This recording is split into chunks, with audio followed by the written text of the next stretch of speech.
Go. Okay, thank you, Daniela. We'll start our webinar this morning. I'll start from the beginning. So, good morning. I'm Jean-Pierre Bernet, the Assistant Deputy Commissioner at the Competition Bureau Canada, and I'm also the iSpin Project Manager for the Canadian Presidency. So, as we all know, one of iSpin's great achievement is our ability to learn from each other. As such, it's my pleasure to welcome you all to this webinar on best practices implemented in the Americas region as a consequence of COVID-19. This activity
It seems like we lost Jean-Pierre Bournois.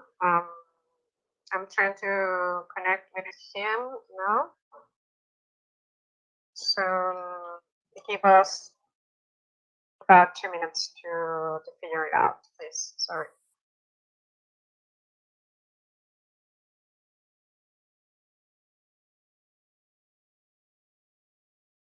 Oh, okay, sorry. Well, good morning. We're experiencing some technical problems. We are expecting our moderator. That's going to be Jean-Pierre Bournois from the Competition Bureau of Canada. So maybe these technical issues are related to internet connection, etc. So please give him just 2 minutes more, please. I'm going to mute my microphone. So thank you for your patience.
Well, keeping in mind these technical issues, I'm going to start with the webinar with the webinar. So, I think that Jennifer is going to connect later.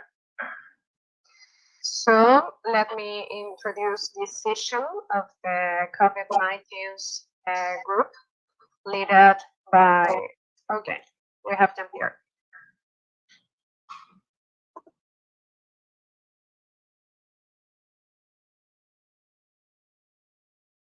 Jean-Pierre, the floor is yours, please. Okay, so sorry, I'll start again. Hopefully my connection will be good. So good morning. Welcome to this webinar. As I said, I'm Jean-Pierre Barnet, the iSPEN project manager for the Canadian presidency. As we all know, one of iSPEN's great achievements is our ability to learn from each other. As such, it's my pleasure to welcome you all to this webinar on best practices implemented in the Americas region as a consequence of COVID-19. This activity is part of the working group on COVID-19 issue, co-led by the FTC of US and the Superintendency of Industry and Commerce of Colombia.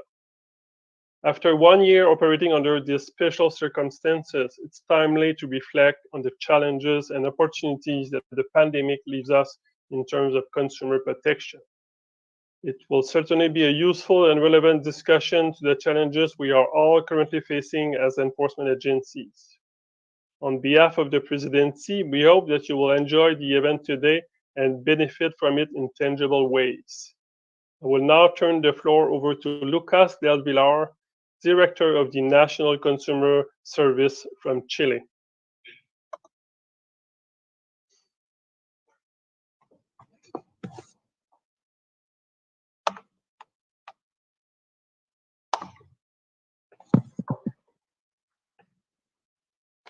Good morning, everyone. Good morning, Presidency and Secretariat. Thank you, Jean-Pierre, for moderating this event, and thank you, the co-leaders of the COVID-19 working group, for trusting in CERNAC, the organization of the Americas webinar on COVID-19. This is an opportunity to share best practices implemented by the different agencies of consumer protection for North, Central, and South America to improve our public policies.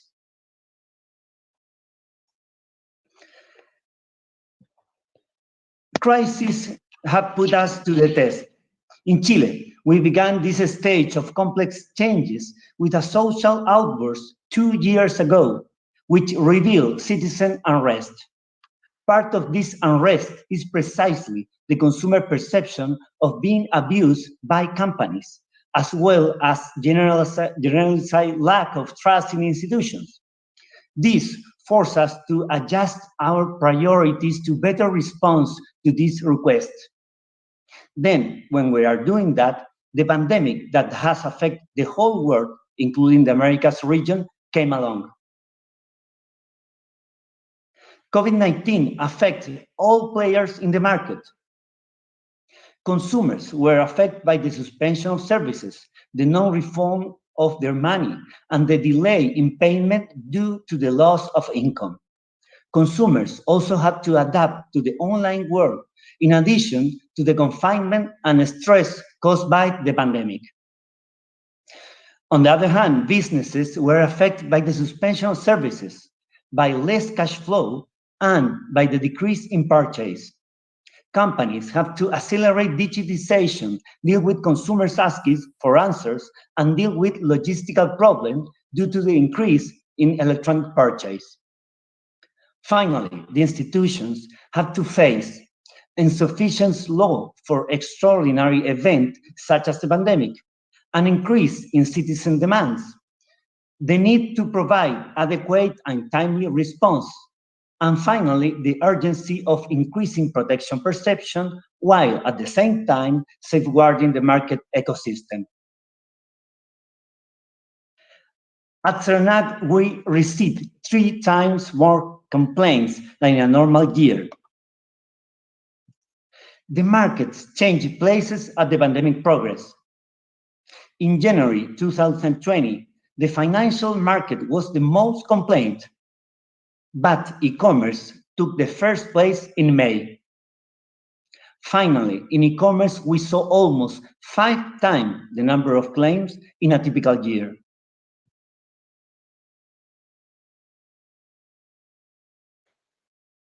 We also identify a lot of emotion amplified by the pandemic situation. As this analysis, we saw frustration against companies or institutions that didn't respond. To monitor this aspect, we began to conduct sentiment analysis to investigate the emotion expressed by consumers in the description of the claims. As you can see, sadness, anger, frustrations, and confidence crossed the period. Sadness is striking, and this is because people have an emotional relationship with companies and feel that companies weren't up to the task. Consumers generally perceived a lack of empathy and that companies didn't put themselves into the consumer's shoes. In addition to monitoring complaints, we began to conduct consumer perception surveys. The main problems reported in these surveys were related to companies that didn't adapt as quickly as expected and didn't have adequate communication channels with the consumers. Companies that didn't answer the phone so consumers couldn't have opportune information. Delay in the delivery of product purchased by electronic means. Abusive extrajudicial debt collection resulting from non-payment as many consumers lost their source of income. As consumer protection institutions, we all have to adapt to these changes in record time and carry out action that will be detailed later. However, the important issue is to understand that the world has changed. Consumers' requests and their relationship with companies and institutions have also changed. So coordination in instances such as this get more valuable now than ever. Thank you very much.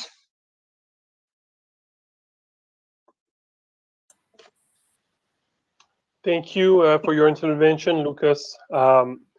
Now, next, I will leave you with Professor Francisco Aguero, who will speak about consumer protection challenges and COVID-19 in the Americas region. Thank you very much, Jean-Pierre and Lucas. Thank you for the presentation and the invitation to speak here. I'll show you a presentation. Let's see if it works. Hopefully, yes. This is a big task to talk about the general overview of consumer protection challenges and COVID in the Americas. I'm a professor of law, competition law, consumer and economic law at the University of Chile. And of course, COVID has brought some obvious issues for most of us, even as civil servants. Some of you I can see are at your houses, no? Consumer habits have changed in a way nobody was realizing. It has been an acceleration process in a year in many industries: consumer, education, civil service, and so forth. Life, work, and school at home began and have continued for many of us in the same place, at our houses. Online shopping, as Lucas was mentioning, increased considerably. Many industries have completely canceled their activities or moved or trying to move online, such as cultural industries and sport events in some cases. As consumers, we're also affected by quarantines, curfews, emergency powers that restrict our civil liberties, but also restrict us as consumers and restrict the provider's ability to sell items in some times or some days, or actually some items, no? And also the traditional legal defense of the force majeure that we could expect from this unforeseen circumstances, and where could be claimed at first of the early months of the COVID pandemic, but nowadays we cannot say that there are unforeseen circumstances. We have to honor our contract. No? Consumers' habits have changed due to COVID. This is a research done by Deloitte and Nielsen during Christmas last year, And this was also prior to the establishing of the vaccination process in some of our countries. But people were saying that they were avoiding visiting shopping malls, avoiding visiting brick and mortar, although they were not avoiding as much as shopping malls. Online shopping was on a huge increase, as Lucas mentioned. People were using delivery apps, and also first users of apps and platforms had increased. No. On the other hand, there's an issue arising. No, there has been a mindful shopping. People are buying local or buying to friends that probably they have lost their jobs. So informal networks of provisioning and consumption have appeared, and also buying close to home. But on the other hand, consumption through online shopping channels at established supermarket has more than doubled, and other issues. We're not sure if these changes will stick. For instance, restaurants had to close in most of the countries, and sometimes they have been replaced by dark kitchens, as they are called. But we're not sure, first of all, as consumers, is these dark kitchens work with the prior health and safety concerns. No, restaurants that have been able to open have started using, for instance, public space. I mean, streets and sidewalks. Gyms and fitness have to close and move to my house, actually, or your house, probably in some cases. You are trying to be fit. International tourism is almost cancelled, and domestic tourism is starting to rise.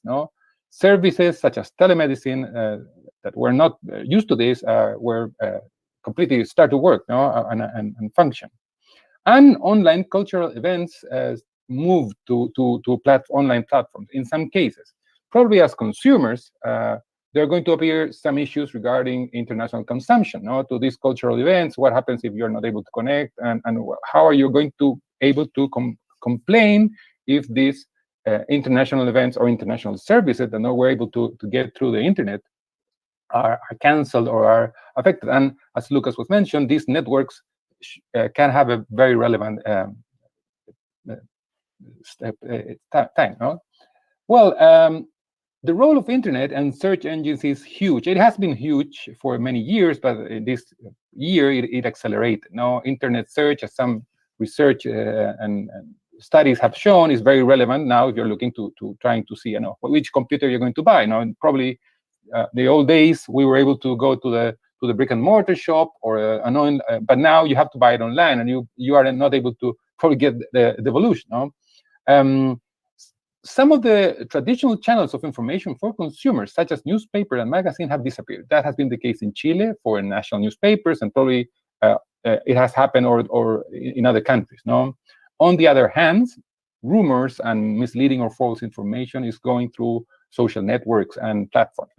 And in that area, there has been a role of the owner or the manager of the platform suspending information, trying to correct information, but also it shows a private power that we were not used to it. As there are some competition agencies here, competition policy, but I put it in brackets, is an issue. There are some search engine biases for consumers. When we search, our biases are confirmed, as you know, but also there has been some misleading information brought to consumer through price comparators such as Trivago in Australia.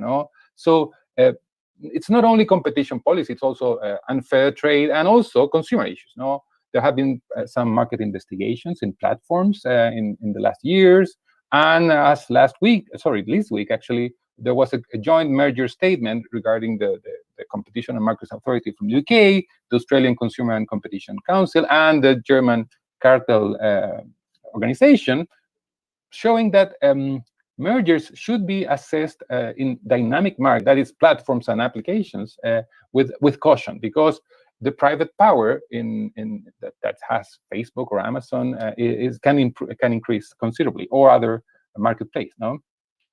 If we're going to talk about the regulatory trends that we've seen during the emergency in the last year or so, first of all, we could see that there were price gouging laws trying to be enforced in the early days of COVID. That was the case in Chile.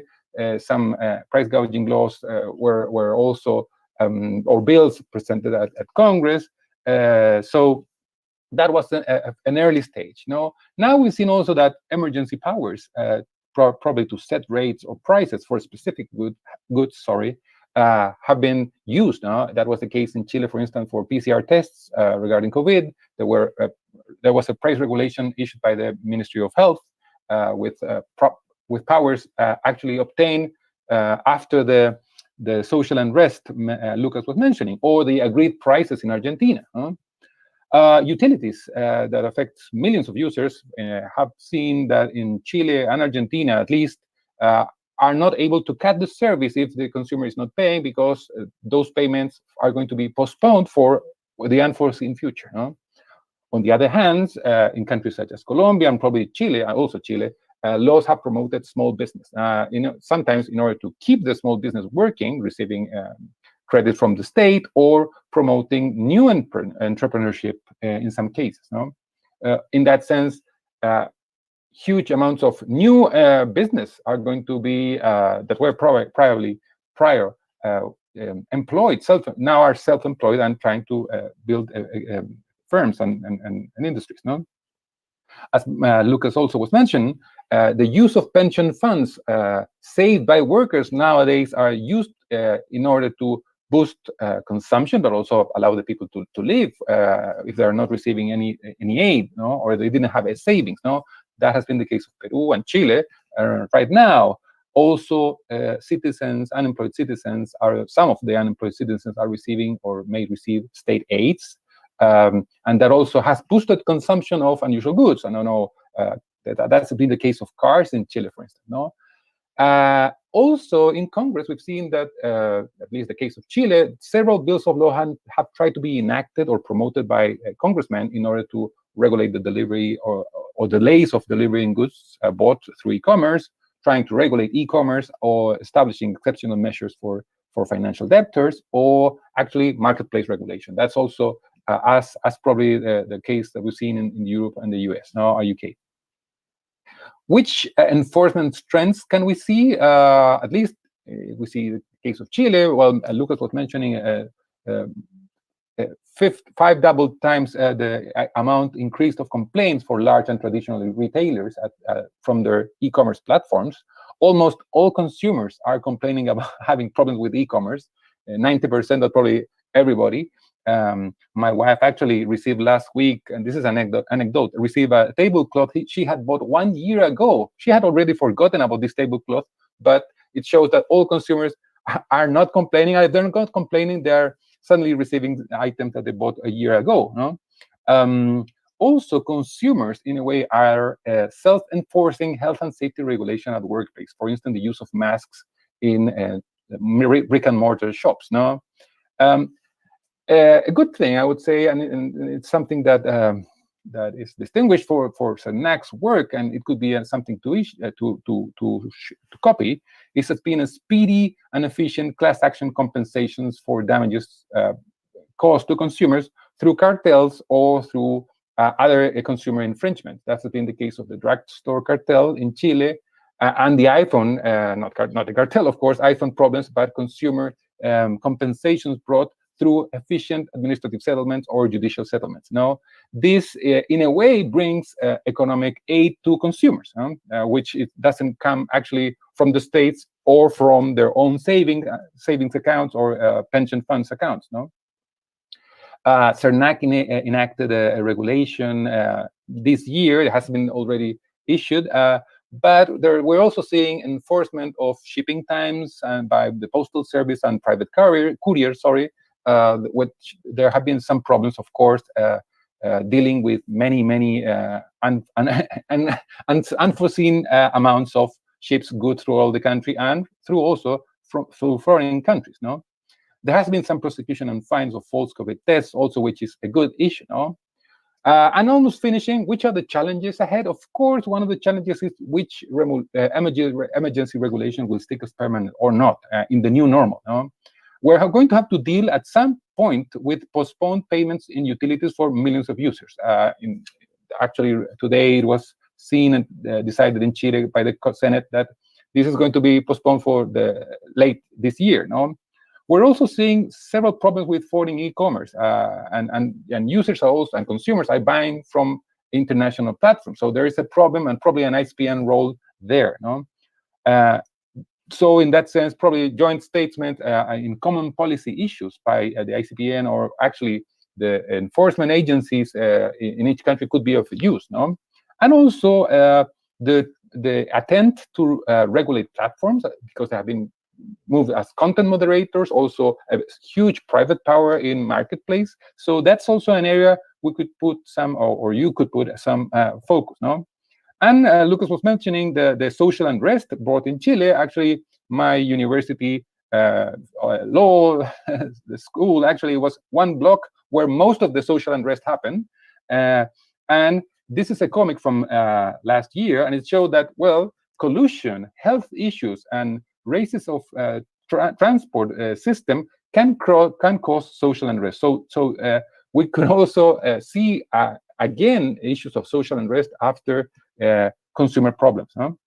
And thank you. That will be my short presentation in the 12 or 13 minutes I had. Thank you very much. Thank you, Professor Aguero, for your presentation. I will now turn over to the consumer protection agencies of US, Colombia, Chile, and Peru, who will briefly explain how they have tackled down problems faced by consumers since we were hit by COVID, such as non-delivery of products and services, misleading advertising and false treatments for COVID-19, and massive cancellation of sporting and cultural events for COVID reasons. Each speaker has 10 minutes. Then the floor will be open to questions for our panelists. Those questions can be written on the chat, and I will read them at the end of all presentations. Please, let's start with our colleagues from the FTC. Christine Lee Delorme, attorney at the Advertising Practices Division. Good morning, and thank you so much for that kind introduction. I'd like to thank the organizers of this webinar for putting together such a useful program. And I have to start with the disclaimer that everything I'm about to say is my own personal opinion and not necessarily the opinion of the commission or any individual commissioner. Let me bring up, I have a PowerPoint.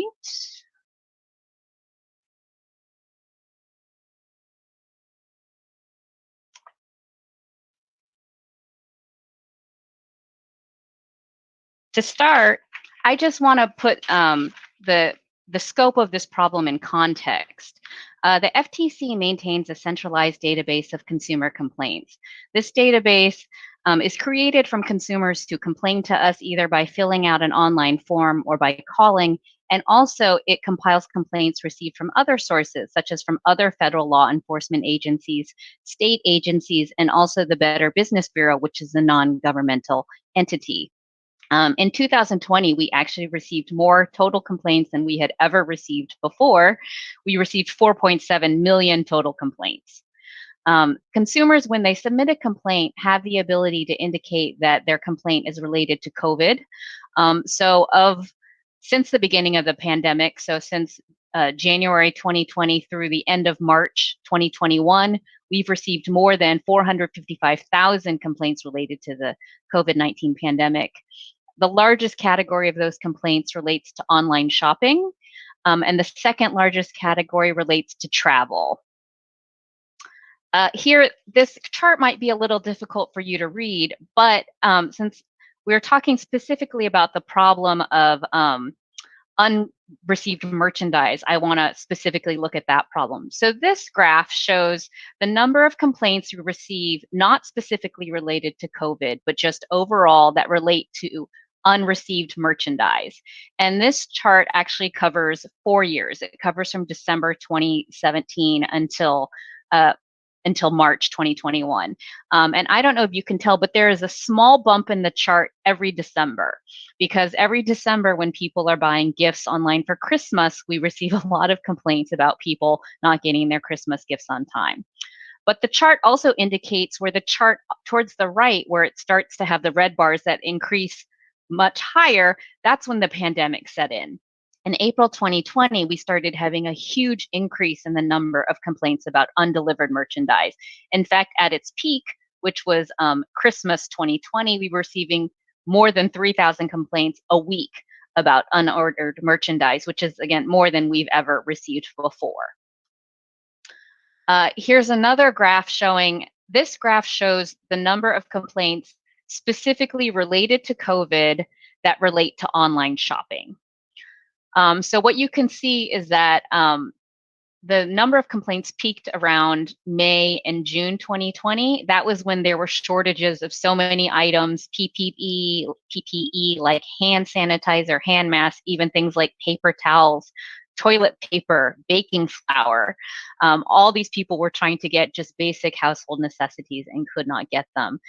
In addition, people who are ordering items unrelated to the pandemic, things like clothing or board games or sewing supplies, found all sorts of delays because of delays in the production chain or in shipping.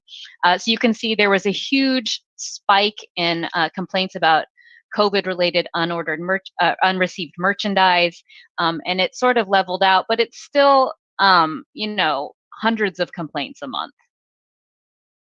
About 1 in 4 complaints we received about online shopping related to COVID are specifically about unreceived orders. And the biggest category of merchandise to which those complaints relate is, in fact, masks. Masks are no longer in such demand now that more people are getting vaccinated and now that the supply chain has had a chance to catch up. I would say at the beginning of the pandemic, people were happy to get any sort of mask, even cotton sewn masks, and now they're probably the biggest demand is for medical grade N95 or KN95 masks. But you can see all the top items on this list relate to the pandemic. Cleaning supplies like Lysol or Clorox, hand sanitizer, gloves, and toilet paper. So the FTC enforces a federal regulation called the Mail, Internet, or Telephone Order Merchandise Rule. We call it MITOR.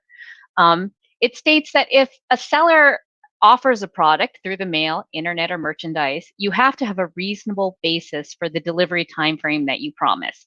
If you don't specify any time frame, 30 days is assumed to be the default. But if you say, for instance, this merchandise is in stock and it will leave our warehouse tomorrow, you have to have a reasonable basis for that, meaning you have to have an inventory system that indicates you have that merchandise available to ship. If you're expecting merchandise to arrive, in 5 days, then you can, that's a reasonable belief. You can say, we'll expect to ship this in 5 days, or, shipping will take 7 to 10 business days. But you have to have a reasonable basis for whatever time frame you promise that the merchandise will be delivered.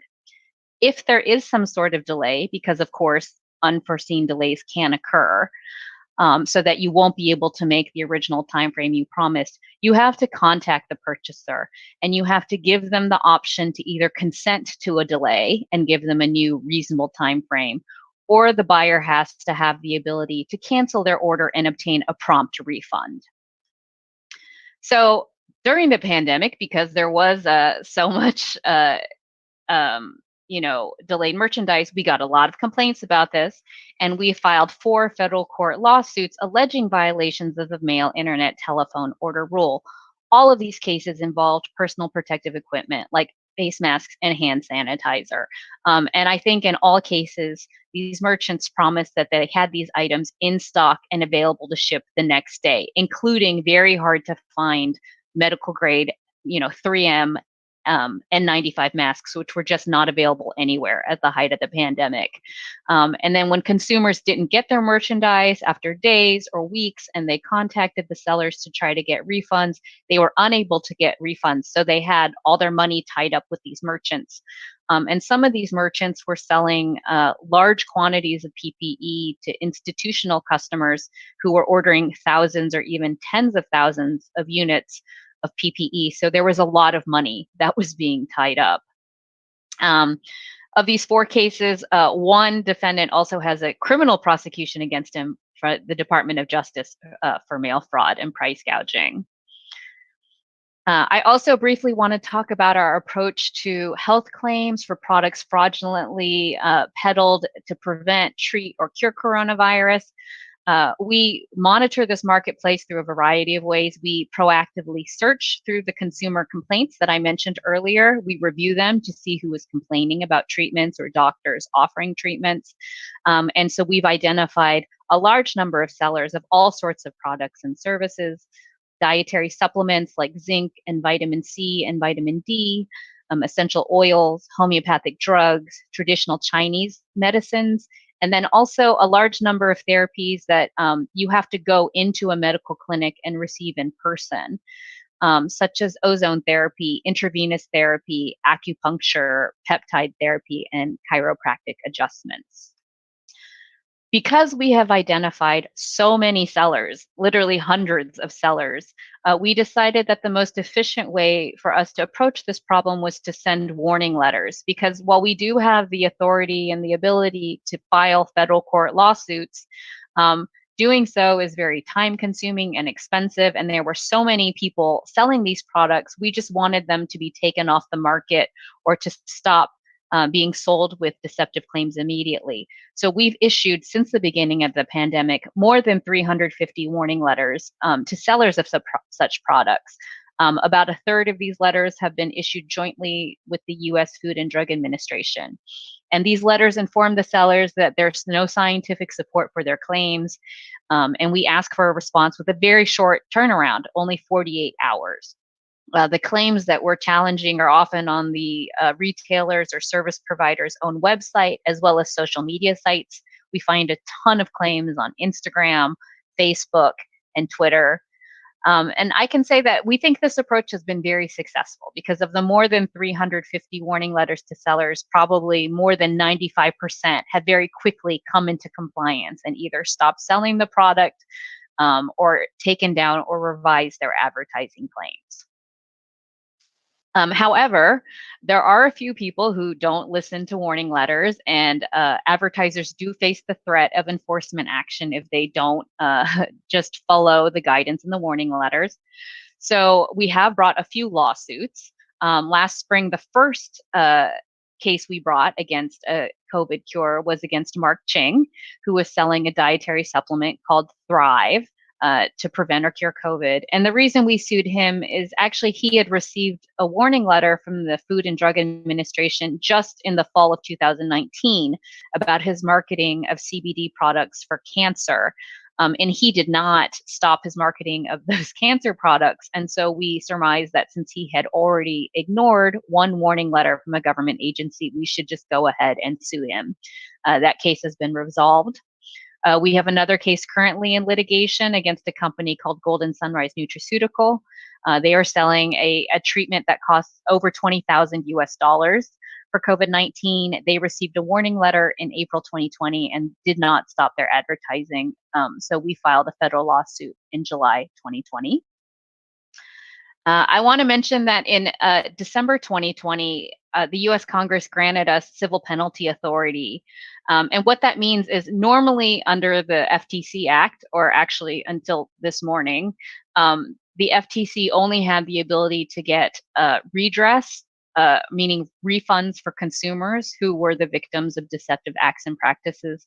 It actually just happens that this morning, the US Supreme Court issued a decision saying we no longer have the ability to get redress under our general statute. But we do not have the ability to get penalties, meaning fines, for basic violations of our statute. However, late last year, the U.S. Congress gave us this authority to assess civil penalties or fines, monetary fines, specifically for deceptive acts associated with COVID prevention products and cures. So there is a potential penalty up to almost $44,000 per violation. That we can only file cases under this authority for conduct occurring after December 2020. So we actually filed our first civil penalty action under this new authority just last week. We filed it against a chiropractor named Eric Naputi, who had received a warning letter in May 2020. The civil penalty action alleges that he's claiming that vitamin D and zinc not only prevent and cure COVID, but that they are more efficacious than a vaccine and better than a vaccine, which obviously is a quite dangerous claim to be making. Anyway, I think my time is up. But I do want to mention that we do have a ton of information about our coronavirus work on our website, including a microsite, ftc.gov/coronavirus, where you can find all our press releases and warning letters. And of course, if you have any questions, you should feel free to email me. Thank you very much, Christine. It's very interesting to see the balance the FTC was able to achieve between warning letters and enforcement cases. So that's very interesting. Now we will have an intervention from Maria Carolina Corchon from the Superintendency of Industry and Commerce of Colombia. Maria Carolina.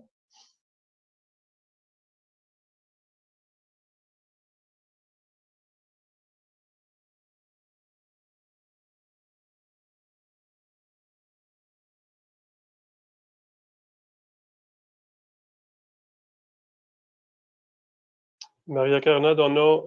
I think you are muted. Can't hear you. Yes. I'm sorry. I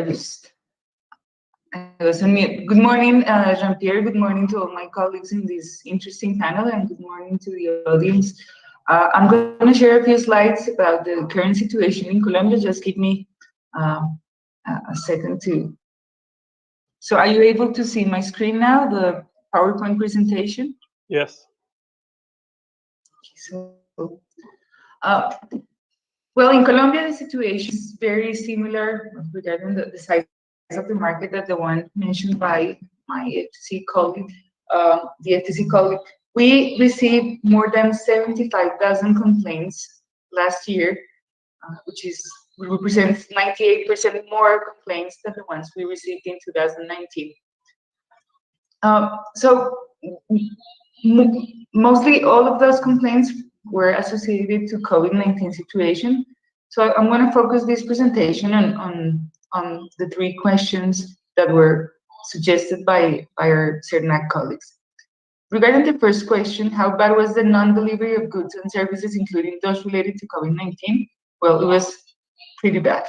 We had two very important cases that allow me to show you how we change our strategy in the Deputy Superintendent for Consumer Protection.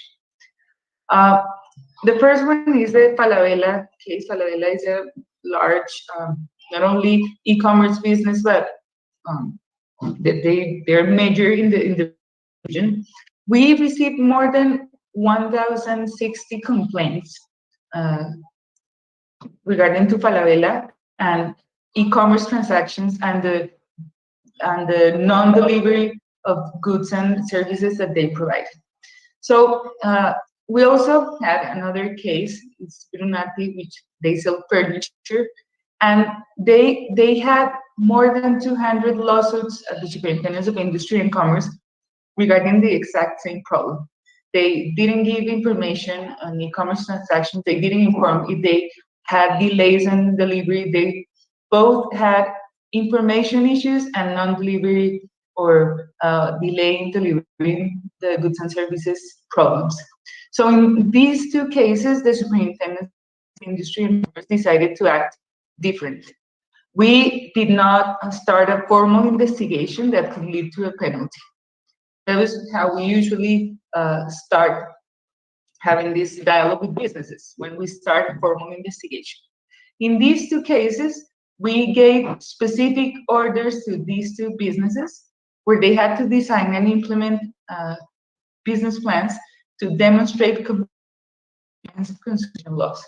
We specifically asked to design those business plans where we indicated that we wanted to see how they improve their customer services lines, or the ways, all the channels they have to communicate with consumers. We also asked them to give more information on their websites regarding if they're going to have delivery issues, they had to inform consumers specifically why they were having these kind of problems. And we also asked them to share with us all the consumer complaints they have in the businesses to see how they were handling those consumer complaints. But regarding the services, the goods and services that were not yet delivered, we gave them a very short time frame to deliver all those goods and services. And if they were not able to deliver them, they had to refund consumers immediately.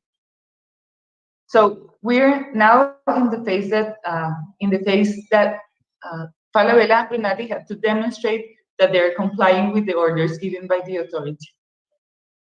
These cases are not usual. We usually investigate and we penalize if we see an infraction of consumer protection laws. In this case, taking into account other powers that we have as Consumer Protection Authority, we decided to intervene the way businesses were offering their products and services online.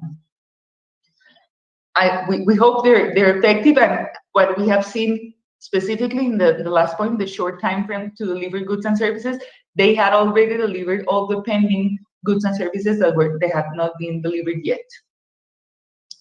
Okay, so moving to the second question, regarding misleading advertising and false treatments for COVID-19, how did your agency tackle these issues? Well, we had a very important case regarding a very famous model and influencer. She was selling or advertising, she was advertising and selling rapid COVID-19 tests that were not approved by the Colombian authority. We decided to start an investigation.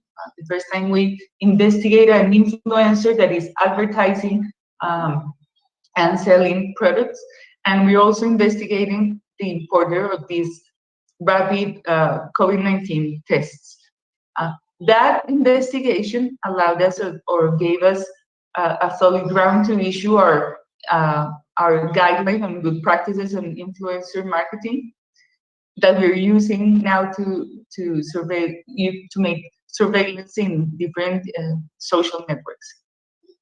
On the other hand, in collaboration with e-commerce platforms that have presence in many countries in the region, such as Mercado Libre, Linio, and OLX, we were able to remove from those platforms more than 100,000 products that were offering cures, or they were claiming to have the answer to prevent COVID-19. We are still collaborating with Mercado Libre, Linio, and these platforms to keep removing posts and offers of these kinds of products. And we're about to sign an MOU with Mercado Libre to automatically take down those offers. Well, about massive cancellation of sporting and cultural events, I think that's problematic for consumers in Colombia. Because consumers have, well, we review the complaints. What concerns consumers the most is how they're going to be reimbursed, how they can get their money back. The Colombian government issued several emergency laws for different economic sectors, including one for entertainment.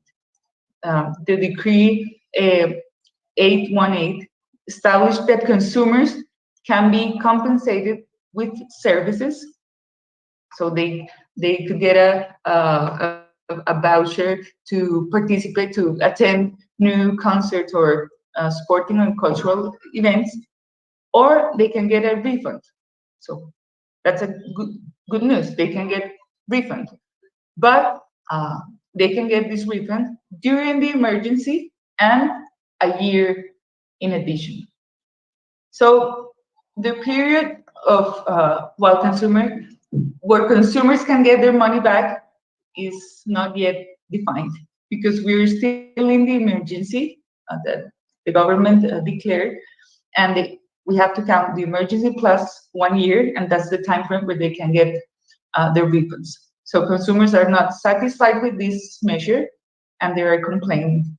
On the other hand, we had a meeting with the industry a month ago to better understand the extent or the scope of this law, and there's still confusion on how they're going to redress consumers and give their money back with this decision.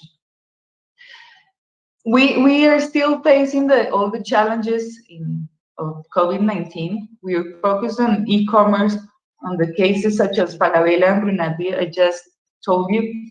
And I think that in the exercise of these powers, that can, where we can give orders to business and ask them to improve their business plans, I think we're going to take that road to better protect consumer rights because they're more effective, and at the end, sometimes imposing a penalty is not the remedy for consumers in these times we're facing.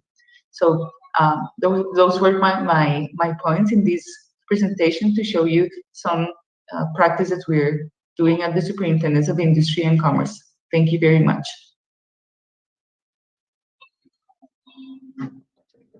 Thank you, Maria Carolina, for this clear intervention.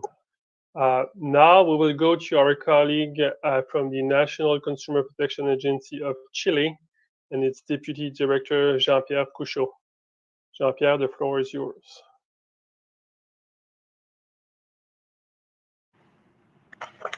Okay, thank you, Jean-Pierre, for this introduction. It's great to see you all. Please keep safe during this pandemic. I'm gonna show my presentation. Give me 1 second. Maria Carolina, you're showing your screen. Oh, okay.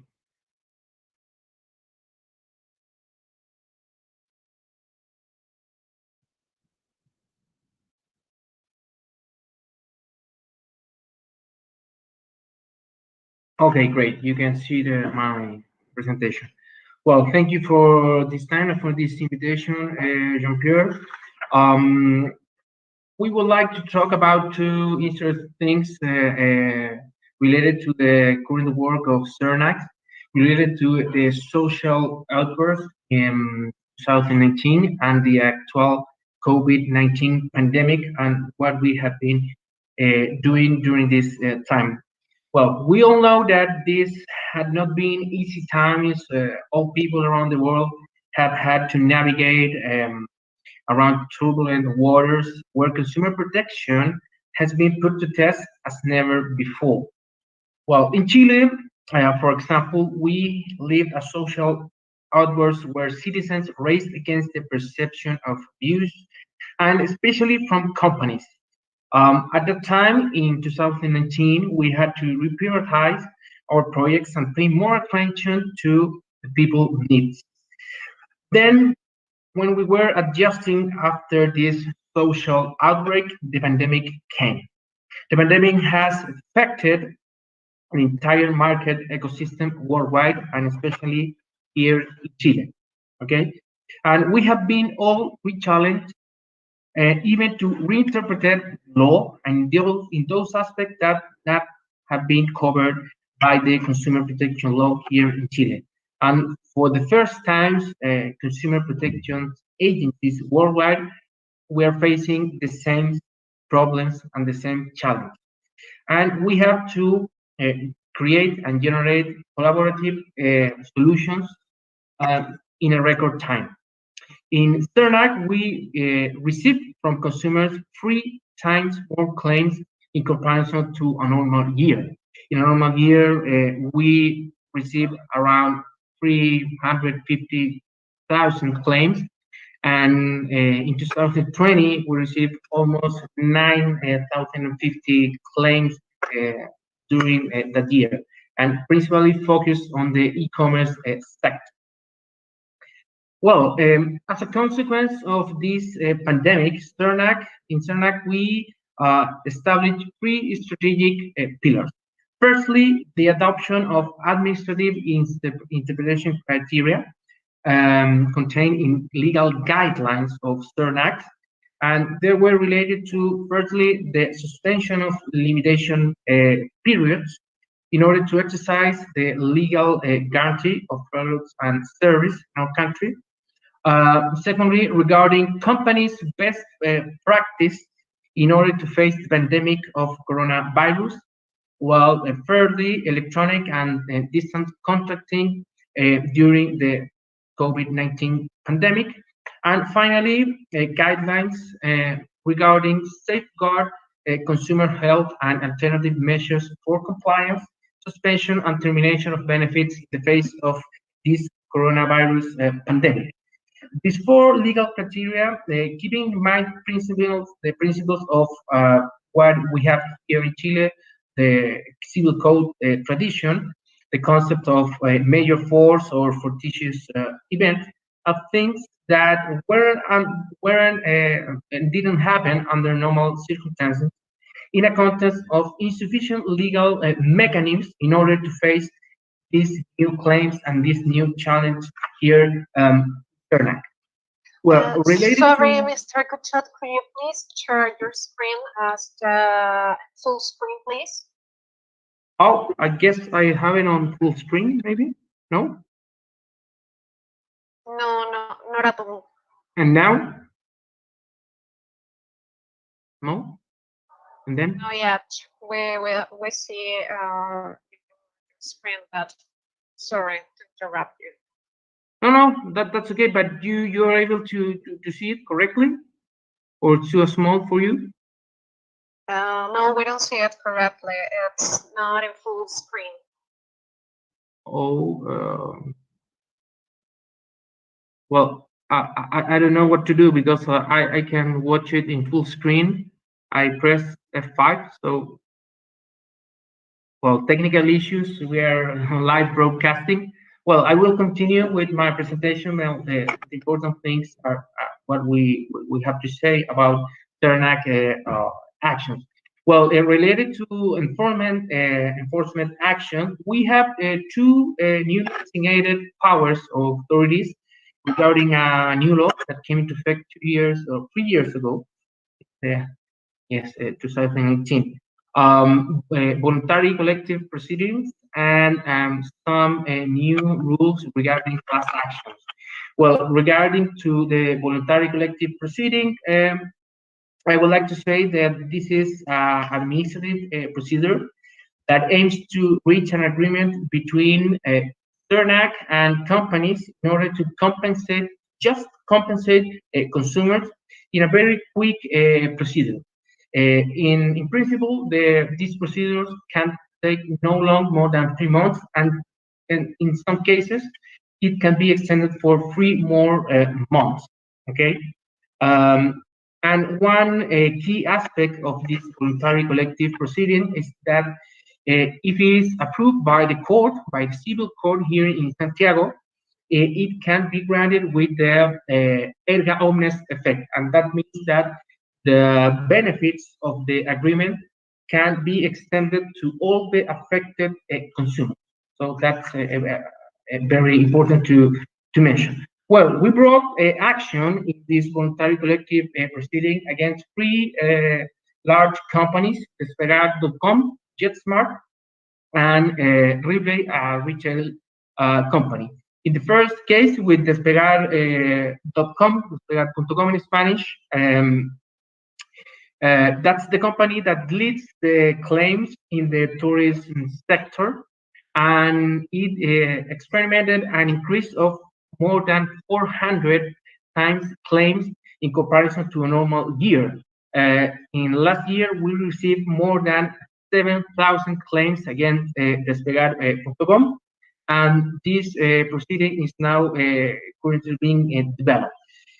In the second case against JetSmart in 2020, consumers filed almost 4,000 claims against this company, and consumers pointed out that this company, JetSmart, refused to refund the money for the trips, and also didn't give enough information for consumers to the modification of flights and information about the reimbursement of the money that they already paid. And in the third time, lastly, Ripley is one of the largest retail companies here in Chile, a very big chain. In August of 2020, we filed this voluntary collective proceeding after receiving more than 20,000 claims against that company. And it was related to infringements related to difficulty in regard to consumers in order to get compensation. The company didn't accomplish their compromises and the delivery of gift cards, and that wouldn't be fulfilled by the company. And the most important infringement alleged against Replay was related with the delay of in the delivery of goods and service. And by this time, we already reached an agreement with Replay, and it grants relief for almost 19,000 consumers here in Chile. And we consider a global compensation of almost $350,000, considering in dollars. Okay. Well, the second principal enforcement action or tool that we have here in Chile is the class action lawsuit. We have talked about class action lawsuits a lot in different ISPEN meetings, but I would like to share the experience with these three companies. Firstly, BTR or BTR is a telecommunication company, an internet provider. And between March and June of last year, consumers filed about more than 11,000 claims against the company, and it represents almost 25% of the claims received just in the telecommunications sectors. And that company, BTR, experimented an increase of almost 300% in their claims, and it was related to poor service quality during the pandemic and when consumers tried to surf on internet. And Falabella and Retail, I would like to mention they're together because they were related to, well, these are the largest retail chain here in Chile and have presence in all countries such as Peru, Colombia, and Argentina. And in both cases, the company didn't want to negotiate with CERNAC, so we had to file those two enforcement actions against before the civil court here. And well, we have to wait about 5 or 4 years in order to get a judgment. And in this case, in comparison to the voluntary collective proceeding, the class action, we seek compensation and the impose of a fine. Okay, and the fine can be up to $45 million. So it's very highly a very high risk for the company. And lastly, the third pillar is related to the information for better decision making of consumers. And we, as I mentioned before, we experimented a very significant increase in claims brought by consumers. So we have to develop a telematic assistance project in order to provide relief and assistance for consumers during the pandemic.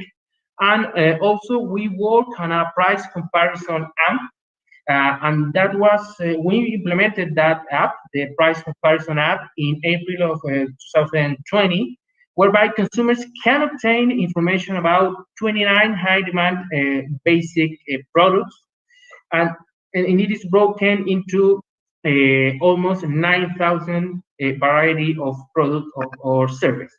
Okay, and we focus on almost 200 and 600,000 companies all around Chile. And the platform during last year had more than 2,050 visits, connecting the apps or tablets or cell phones.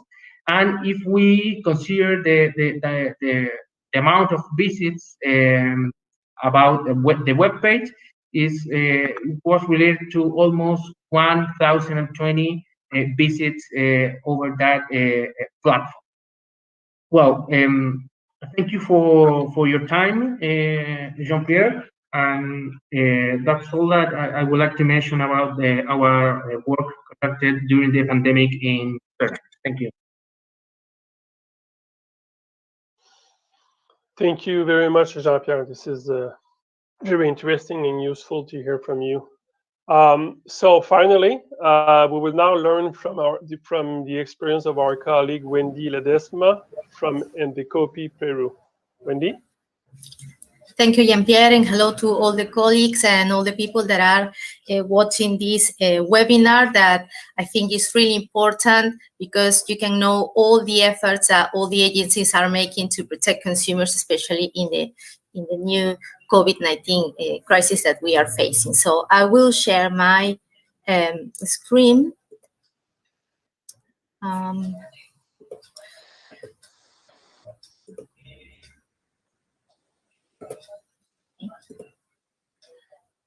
I hope that you now can see it. Yes, we can see it, yeah. Thank you, Jean-Pierre.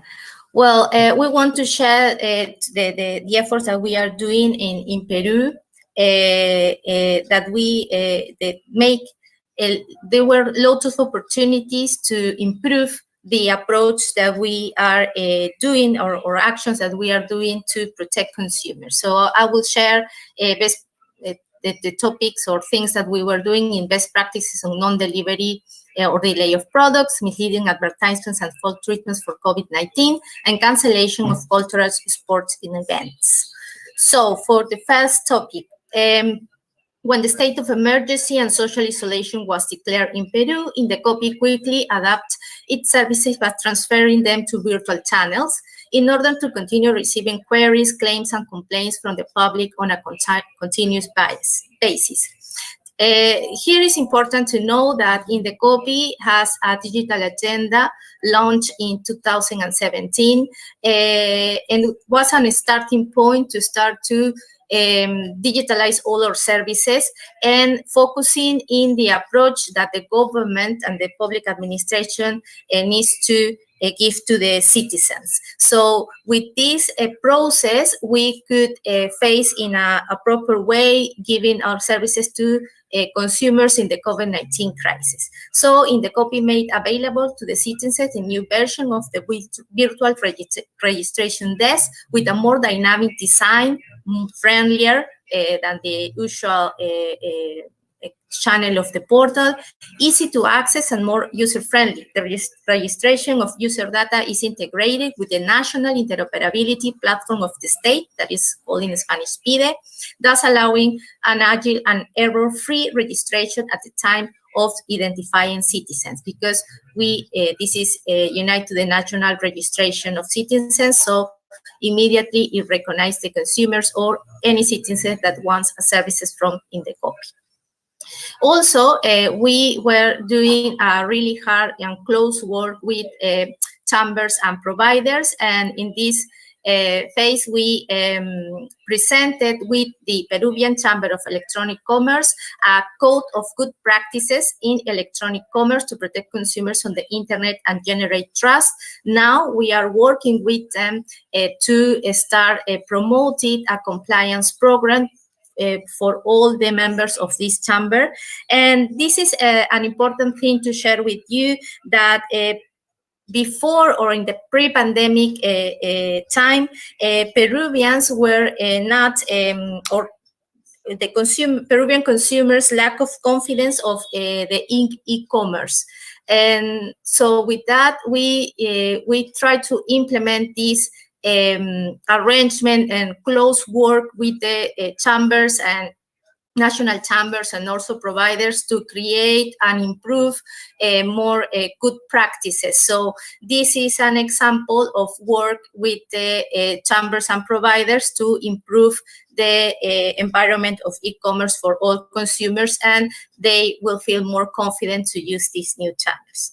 Also, we promote a regulatory proposal to regulate e-commerce in Peru, because Peru lacks of regulation in this topic.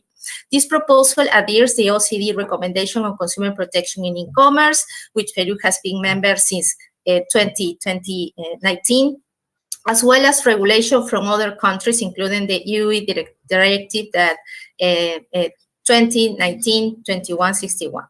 Also, with this proposal, we will implement one recommendation made in the peer review of consumer protection law, a policy from UNTA. This proposal was released to all the people and citizens in Peru, so they can comment and give some comments until next week. And with those comments, we are going to elevate this proposal to the government so they can evaluate its approval. Also, we initiate sanctioning procedures against 13 companies for failing to deliver products on the promised dates. At this point, it is important to note that e-commerce in Peru has seen a growth of 50% from 2019 to 2020, according to CAPESE, resulting in the sector experiencing 5 years expansion over the first 6 months of the pandemic. Is evident that the need that for the citizen for Indecopi to make possible solutions that are quick and faster were really relevant. So with this, we start monitoring the sector, and in the cases where we check that the companies didn't make solutions or arrangements to the consumers, we initiate these sanctioning procedures. Here is what is important to know, that Indecopi has only administrative jurisdiction. We issue as well a precautionary measure ordering the companies to deliver the products of return the money plus the corresponding legal interest. And these companies were given a deadline to submit to Indecopi all the information related to all those arrangements and obviously how they resolve these complaints for consumers. For this, and in the line of all the improvement that we were making in this digital agenda for Indecopi, we implemented a specially monitoring center where consumers has a new channel where they can report some misconduct from companies. We receive more than 100,000 reports made by consumer in different sectors of the market during the time of during the 6 first months of the pandemic. Here there are some slides that share information that add important things that we are doing to correct these misconducts. We have an important tool that I'm going to move faster this, that is called Mira Quién Le Compras. This is a registration or a tool that keeps a record of infraction and sanctions from the last 4 years. It's called in Spanish Mira Quién Le Compras, in order to contribute to the transparency of transactions between suppliers and consumers and guide them in making their consumption decisions. So when you enter to this platform that is free and is public, you can check this kind of information. The sanctions that were received, the providers receive and the administrative court decide, and you can check that from January 2020 to February 2021, we impose almost $300,000 in sanctions to providers. Also, you can check this information and check that all the sanctions by type of behavior. So you can check all this information for free, and you can export this information in an Excel format. And with this tool, we are trying to make better behavior of providers, and also help us to improve the supervisions that we make with these providers. How does it work, or we were working in this COVID-19 crisis? Well, with the reports that we receive from consumers and also the information from these two, we plan a visit that most of the time were virtual meetings. We were using Teams or Zoom, and we presented all this information to the providers and give them recommendations to change their behavior, and giving them time to improve them and implement them. After this time, if they didn't comply with these recommendations that were not order from the copy, were simply recommendation at the beginning. If they didn't implement those recommendations, we started administrative procedures. If not, they correct immediately this misconduct, and we have a really important percentage of correction that were almost 40% of providers that comply with these recommendations. About misleading and advertisement and false treatment, we were more than 2,000 advertisements were monitored, which led to the initiation of preliminary investigation of 370 suppliers. A total of 70% of monitoring advertisement containing misleading claims about the coronavirus were eliminated. This was a really good work close with some platforms and marketplaces, and we correct this misconduct and make safe environments for consumers. Also, we develop actions aimed to empowering consumers to know their rights through orientation, education, and dissemination activities on health-related issues. It also developed informative products aimed at the health of citizens. We use national campaigns. We were using not social media. We were giving interviews, and we create and work for guidelines, not only for consumers, but also for providers. And we are working and formalizing the work with some platforms like with Mercado Libre, that we sign an interinstitutional cooperation agreement to start working closer to start detecting this advertisement, and also if there is a misleading information in the platform, to correctly immediately. Finally, about the cancellation of cultural and sport events between March and November of 2020, the number of reports in the arts, entertainment, and recreation sector was more than 1,000 complaints. And you can see in the monitoring service that we have a peak in August.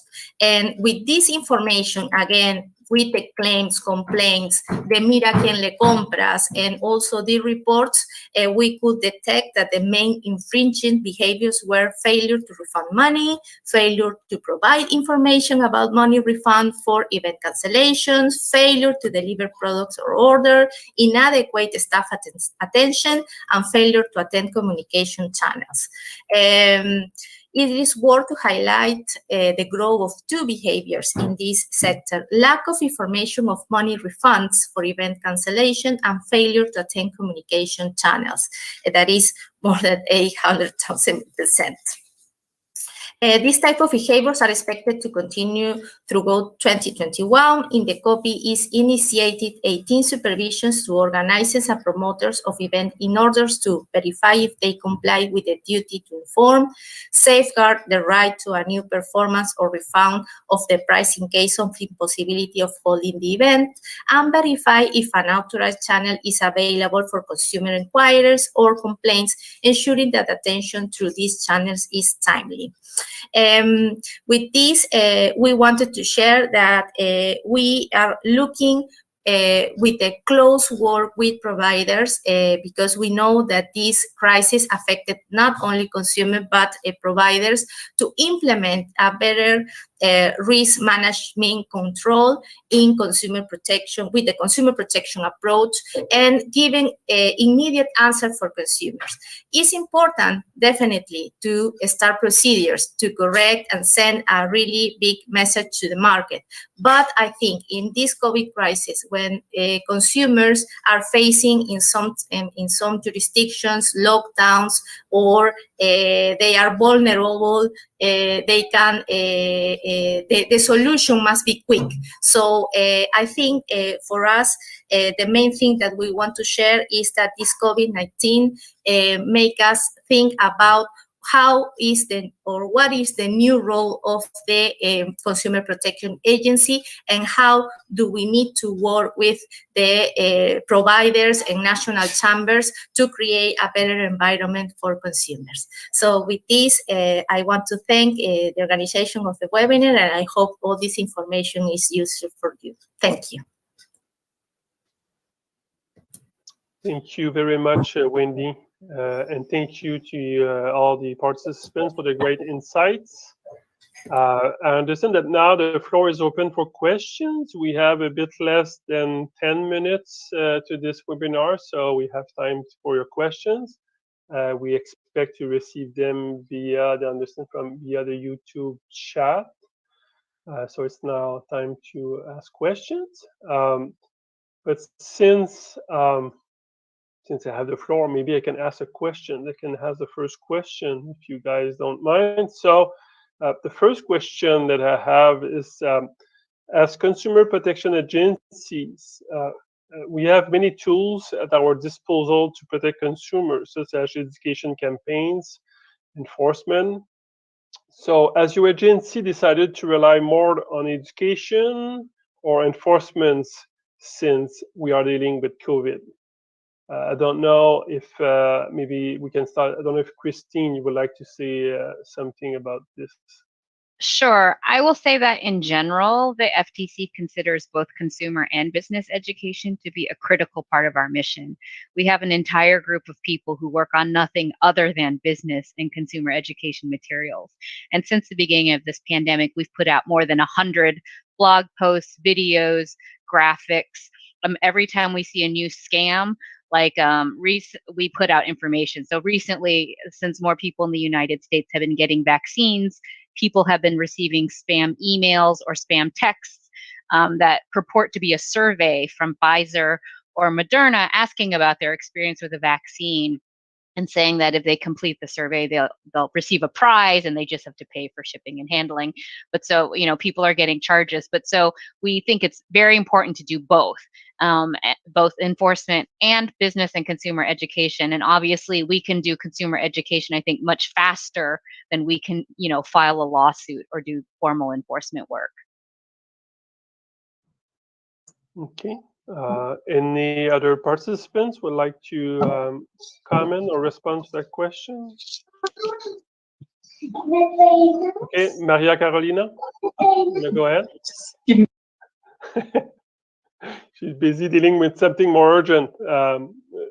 Jean-Pierre, I don't know did you raise your hand or? Okay, don't worry, Carolina. Hi to Julia. Well, yes, maybe my answer here in Chile will be, it depends, okay, a mix. As Christine said, we in the first time, we identified different type of claims. So during the first 6 months, we expected companies to adjust to this new reality. So we sent warning letters, and we rely a lot of campaigns. But over a certain period of time, we prefer to give to enforce the law by the way of actions bring by the court, or as well as bringing this administrative procedure, the voluntary collective procedure.